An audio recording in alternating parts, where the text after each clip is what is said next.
हर खबर पर होगी आपकी पकड़। डाउनलोड कीजिए एबीपी लाइव ऐप।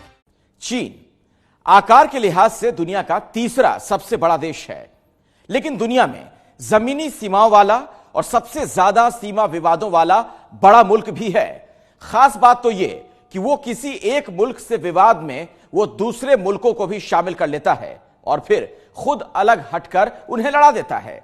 बीते 7 दशकों में पाकिस्तान को छोड़कर लगभग सभी के साथ उसके संबंधों में सीमाओं को लेकर तनाव के दौर रहे हैं। भारत समेत अपने 1 दर्जन से अधिक जमीनी पड़ोसियों के साथ चीन विवादों को युद्ध की नौबत तक पहुंचा चुका है।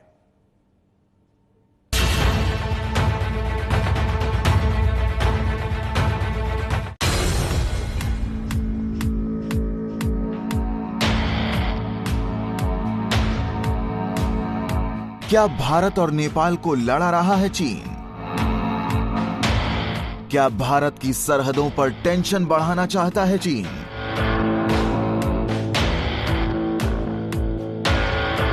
चीन की नीयत पर सवाल इसलिए उठ रहे हैं क्योंकि भारत और नेपाल के बीच सैकड़ों सालों से अच्छे संबंध रहे हैं, लेकिन अचानक नेपाल ने भारत के खिलाफ मोर्चा खोल दिया है।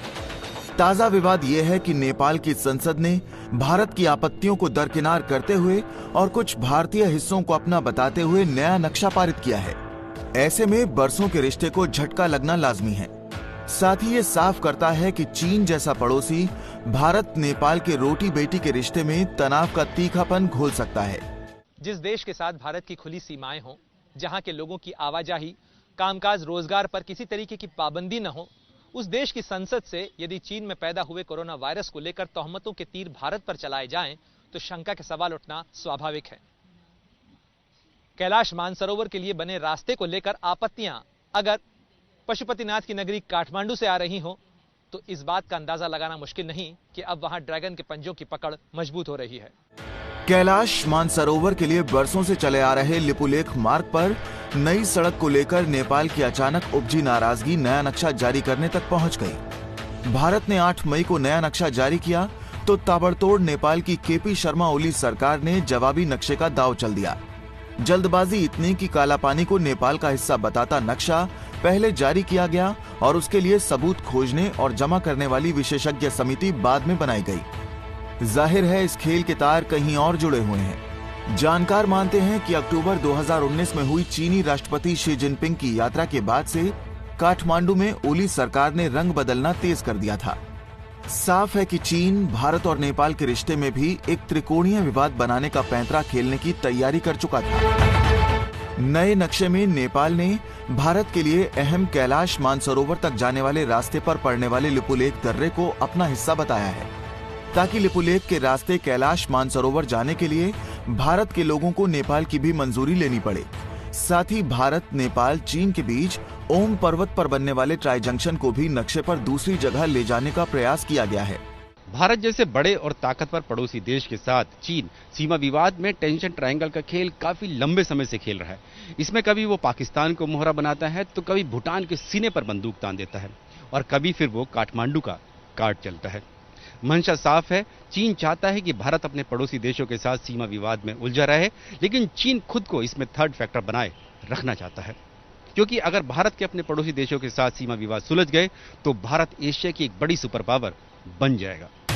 अन्य देशों के साथ भारत के सीमा विवाद में टांग अड़ाने की कोशिश चीन ने भारत के साथ 1962 में हुए युद्ध के बाद ही कर दी थी। चीन ने पाक के साथ 1963 में तथा कथित साइनो पाकिस्तान बाउंड्री एग्रीमेंट कर भारत की 5180 वर्ग किलोमीटर जमीन हासिल कर ली। आजादी के बाद 1948 में हुए भारत पाक युद्ध के बाद अवैध रूप से कब्जाई भारत की जमीन को पाकिस्तान ने चीन के हवाले कर दिया, यानी चोरी के माल की बंदरबाट। चीन ने भी खुशी खुशी इस जमीन को लिया। साथ ही हिमालय क्षेत्र में हासिल इस जमीन के बदले पाकिस्तान को हिमालय जितनी ऊंची दोस्ती का भरोसा थमा दिया। 1962 की जब लड़ाई हुई थी भारत और चीन के बीच में, तो उसके बाद पाकिस्तान ने चीन को पाकिस्तान ऑक्युपाइड कश्मीर का एक इलाका है जिसको सक्षम वैली बोलते हैं, वहां पे तकरीबन 5000 स्क्वायर किलोमीटर से भी अधिक एरिया चीन को दान में दे दिया था। उसके चलते चीन और पाकिस्तान की साठगांठ भारत के खिलाफ बनी हुई है। पाकिस्तान के साथ अपने सीमा विवाद में भारत टेंशन ट्रायंगल का कांटा भी कई सालों से झेल रहा है। आलम यह है कि भारत की आपत्तियों को दरकिनार करते हुए चीन लगातार पाकिस्तानी कब्जे वाले कश्मीर के इलाके में न केवल अपनी गतिविधियों को जारी रखे हुए बल्कि इन्हें लगातार बढ़ा रहा है। साफ है कि भारत और पाकिस्तान के सीमा विवाद में चीन अपनी टांग फंसाए रखना चाहता है।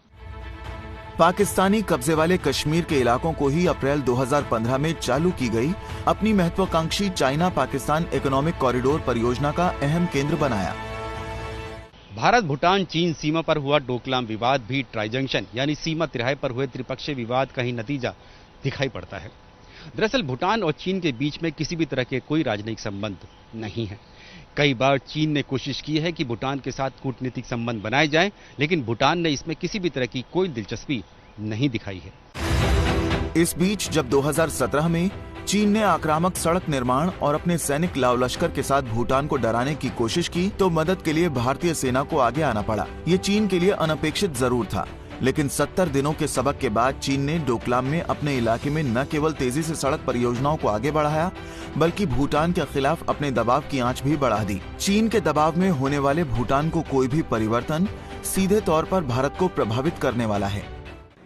भूटान जैसा कि हम जानते हैं उसकी जहां तक रक्षा की जो बागडोर है वो भारत के साथ एक समझौते के तौर जुड़ी हुई है। भारत के एक और अहम पड़ोसी म्यांमार के साथ रिश्तों में भी चीन थर्ड फैक्टर की तरह खड़ा नजर आता है। म्यांमार में अपनी सक्रिय भूमिका और दबदबे के कारण कई बार चीन भारत के हितों पर कैंची चलाता दिखाई देता है। यही वजह है कि भारत के लिए अहम Kaladan multi modal road project पर चीन के असर वाले अराकान आर्मी के लड़ाके अक्सर अड़ंगा लगाते हैं। रखाइन प्रांत में रोहिंग्या मुसलमानों को मार रही अराकान आर्मी कोलकाता को म्यांमार के रास्ते मिजोरम से जोड़ने वाली ये परियोजना कई सालों से रेंग रही है। इतना ही नहीं, इसके कारण भारत को म्यांमार के रास्ते थाईलैंड तक जोड़ने वाली त्रिपक्षीय हाईवे परियोजना की राह में भी रोड़े आ रहे हैं। जाहिर है चीन बेल्ट एंड रोड इनिशिएटिव के सहारे हर देश में अपनी निर्माण परियोजनाएं चला रहा चीन कतई नहीं चाहता कि भारत की अंतर्राष्ट्रीय सड़क परियोजना परवान चढ़े। भारत और चीन के बीच 3448 किलोमीटर की अनसुलझी और अनचिन्हित सीमा है। ये दुनिया के दो सबसे बड़ी आबादी वाले और परमाणु हथियारों से लैस बड़ी फौज वाले मुल्कों के बीच तनाव की अनोखी फॉल्ट लाइन है। दुनिया के किन्हीं दो ताकतवर मुल्कों के बीच इस तरह का सीमा विवाद नहीं है जो इतने लंबे समय से अनिर्णित हो। हालांकि इसके समाधान का एक बड़ा रोड़ा चीन की नीयत है। अपने एक बड़े प्रतिद्वंदी को चीन आसानी से फंसाए रखना चाहता है। साथ ही ये सुनिश्चित करना चाहता है कि सीमा विवादों की फांस भारत के पैरों में चुभती रहे। चीन में जम्मू और कश्मीर के हिस्सों की रीऑर्गेनाइजेशन और आर्टिकल 370 को हटाने के चलते काफी असमंजस है और चीन भारत के इंफ्रास्ट्रक्चर डेवलपमेंट से भी नाखुश है।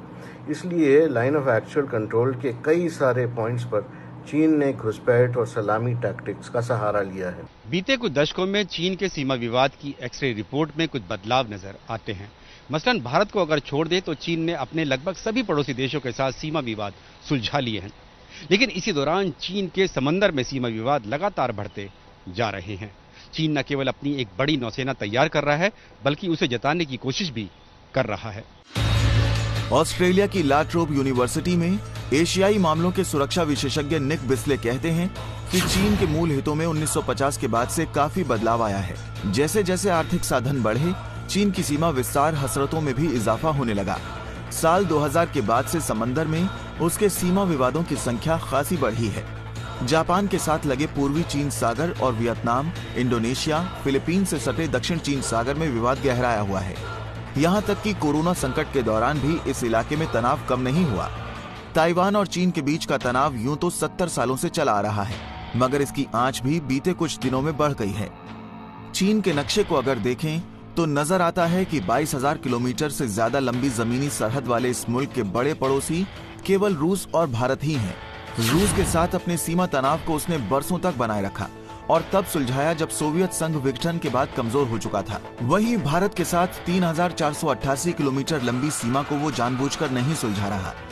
यही वजह है कि 2002 के बाद से अब तक बीते करीब 2 दशकों में उसने नक्शों की अदला बदली भी नहीं की है। यानी वास्तविक नियंत्रण रेखा कहां और कैसी है, इसकी अपनी परिभाषा को भी वो कागज पर उतारने से बच रहा है। भारत ही नहीं, एशिया में बड़ी आर्थिक हैसियत रखने वाले जापान के साथ भी चीन के रिश्ते तनावपूर्ण हैं। जापान के साथ रिश्तों के इसी तनाव के बीच चीन ने जापानी नियंत्रण वाले सेनकाकू द्वीप पर 80 के दशक में अपने दावों को आगे बढ़ाना शुरू किया। जाहिर है ये दावे बेवजह नहीं किए गए। इस इलाके में ऊर्जा के प्राकृतिक भंडार हैं जिन पर चीन की नजर है। दक्षिण चीन सागर में भी चीनी दावों ने इंडोनेशिया और फिलीपींस समेत कई मुल्कों के साथ उन इलाकों में सीमा विवाद को बढ़ाया जहां गैस व पेट्रोलियम उत्पाद समेत प्राकृतिक संसाधन पाए गए हैं। चीन के चौतरफा विवादों को देखकर सवाल उठना स्वाभाविक है कि चीन आखिर क्यों अपने चारों तरफ सीमा विवादों में उलझता रहा है। मगर इस सवाल के जवाब तलाशने के लिए आपको सदियों पुराने चीन के इतिहास में जाना होगा और उसकी मानसिकता के मिडिल किंगडम सिंड्रोम को समझना होगा। लंबे समय तक राज करने वाले चिंग और मिंग राजवंशों के शासनकाल से चीन ये मानता रहा है कि दरअसल वो दुनिया का केंद्र है और चीनी सत्ता विश्व का मध्य है, लिहाजा चारों तरफ उसकी ही सत्ता विस्तार है। चीन का सत्ता प्रतिष्ठान मानता है कि 17वीं से 19वीं सदी के बीच में चीन की कमजोरियों का फायदा उठाकर उससे कई इलाकों पर कब्जा कर लिया गया था और अब जब चीन ताकतवर बन गया है तो उन इलाकों को वापस लेना चाहता है। कई सदियों से चीन के राजनीतिक संचालन का यही सूत्र बना हुआ है। लेकिन ड्रैगन की इस चाल में ऐतिहासिक जमीन को वापस लेने की अधूरी इच्छा ही नहीं छिपी है, बल्कि वक्त और जरूरत के हिसाब से चालाक रणनीति भी शामिल है। मसलन तेज आर्थिक रफ्तार के साथ चीन की ऊर्जा जरूरतें बढ़ी तो उसने पूर्वी चीन सागर और दक्षिण चीन सागर के उन इलाकों पर नजरें गड़ा ली जहां तेल व गैस के भंडार हैं। जाहिर है दुनिया का सबसे बड़ा तेल आयातक देश बन चुका चीन खाड़ी मुल्कों की बजाय अपने करीब के इलाके से पेट्रोलियम उत्पाद हासिल करना चाहता है। सेनकाकू द्वीपों पर वो ये कहते हुए दावा करता है कि सदियों पहले इसे चीन के लोगों ने खोजा था। हालांकि आबादी रहित इन द्वीपों पर फिलहाल जापान का नियंत्रण है। 1895 से लेकर द्वितीय विश्व युद्ध तक ये द्वीप जापान के पास रहे और बाद में अमेरिका ने इन्हें अपने नियंत्रण में ले लिया। 1972 में अमेरिका ने इन्हें लौटाया तो जापान को। बहरहाल सीमा विवाद को लेकर चीनी हनक का आलम यह है कि दक्षिण चीन सागर को अपनी जागीर बताने वाले इस मुल्क ने अंतर्राष्ट्रीय अदालत के फैसले को भी मानने से इनकार कर दिया। चीन ने अंतर्राष्ट्रीय समुद्री परिवहन नियमों के तहत फ्रीडम ऑफ नेविगेशन पर फिलीपींस के हक में आए अंतर्राष्ट्रीय अदालत के फैसले को भी मानने से इनकार कर दिया। ताइवान और चीन के बीच सीमा विवाद का पारा अक्सर चढ़ता रहता है। तनावों के बीच चीन कभी अपने युद्धक विमानों को ताइवान के आसमान में भेजता है तो कभी चीन के युद्धपोत ताइवान स्ट्रेट के करीब आक्रामक गश्त करते हैं। अमेरिकी रणनीतिक समर्थन के चलते फिलहाल ताइवान डटा हुआ है। कुछ ऐसी ही कहानी वियतनाम और चीन के रिश्तों की भी है। दोनों देशों ने 1989 की लड़ाई के 2 दशक बाद 1999 तक में अपना जमीनी विवाद तो निपटा लिया, मगर समंदर में दोनों का तनाव बरकरार है। तेल व खनिज संपदा से भरे दक्षिण चीन सागर के कई इलाकों पर चीन अपना दावा करता है। वहीं चीनी आक्रामकता का आलम यह है कि वियतनाम के विरोध के बावजूद पार्सले और स्पार्टले द्वीपों के करीब उसने अपनी अंडरसी केबल डाली, बल्कि वियतनाम को डेटा कनेक्टिविटी देने वाली केबलों को कुछ साल पहले नुकसान भी पहुंचाया था। गत 2 अप्रैल को चीन के तटरक्षक बल पोत ने वियतनाम के एक मछुआरा जहाज को दादागिरी के साथ डुबो दिया। जानकार मानते हैं कि चीन ने दुनिया भर के उन देशों की राय भी बदल दी है जो मानते थे कि गहरे व्यापारिक संबंधों से चीन को अंतर्राष्ट्रीय व्यवस्था की मुख्य धारा में लाया जा सकता है। दरअसल चीन अंतर्राष्ट्रीय व्यवस्था को अपने हिसाब से परिभाषित करना चाहता है, जो कि बेहद खतरनाक है। ऐसे में चीन दोहरी रणनीति पर काम करता है, जिसमें वो आक्रामक तेवरों के साथ सीमा विवाद में दूसरे पक्ष पर दबाव डालने की कोशिश करता रहता है।